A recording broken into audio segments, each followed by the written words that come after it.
Women's premier league cricket தொடரில் தமிழ்நாட்டைச் சேர்ந்த பெண் கமலினி அதிக அளவு ஏலத்தில் மும்பை அணியில் தேர்ந்தெடுக்கப்பட்டுள்ளார். மதுரையைச் சேர்ந்த கமலினி 2008ஆம் ஆண்டு பிறந்திருக்கிறார். இவருக்கு தற்போது 16 வயது ஆன நிலையில் மும்பை அணியில் 1.60 கோடியில் ஏலம் எடுக்கப்பட்டுள்ளார்.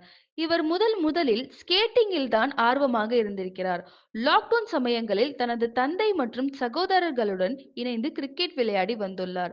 தனது மகளின் கிரிக்கெட் விளையாடும் திறமையை அறிந்து மதுரையில் இருந்து சென்னைக்கு வந்து சென்னை சூப்பர் கிங்ஸ் அகாடமியில் தனது கிரிக்கெட் திறமையை மேலும் வலுப்படுத்திக் கொண்டுள்ளார். இதன் பலனாக ஆசியாவில் நடந்த பெண்கள் அண்டர் 19 பிரிவில் வாய்ப்பு கிடைத்தது. இதில் இந்தியாவுக்கும் பாகிஸ்தானுக்கும் நடந்த போட்டியில் களம் இறங்கி 29 பந்துகளுக்கு 44 ரன்கள் அடித்து தனது அணியின் வெற்றியை உறுதிப்படுத்தியிருக்கிறார். அண்மையில் நடந்த உள்நாட்டு T20 தொடரில் தமிழ்நாடு பட்டம் பெறுவதற்கு முக்கியமான காரணமாக இருந்துள்ளார்.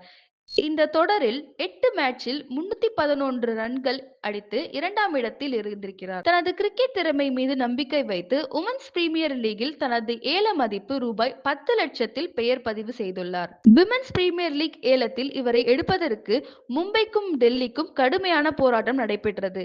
இவருக்கு இந்த அளவு போராட்டம் நடைபெற முக்கியமான காரணம் இவர் லெப்ட் ஹேண்ட் பேட்ஸ்மேன், ஆல்ரவுண்டர் மற்றும் விக்கெட் கீப்பர் என பல திறமைகளை வைத்துள்ளார் என்பதுதான். மும்பைக்கும் டெல்லிக்கும் நடந்த போராட்டத்தில் மும்பை அணி இவரை 1.60 கோடியில் ஏலத்தில் எடுத்துள்ளது. இது வருகின்ற 2025ஆம் ஆண்டுக்கான தொடர் என்பது குறிப்பிடத்தக்கது. இந்த தொடரில் அதிகமான ஏலம் எடுத்தவர்களின் பட்டியலில் தமிழ்நாட்டைச் சேர்ந்த கமலினி 2ஆம் இடத்தில் உள்ளார் என்பது தமிழ்நாட்டிற்கு மிக பெருமை சேர்க்கும் வகையில் உள்ளது.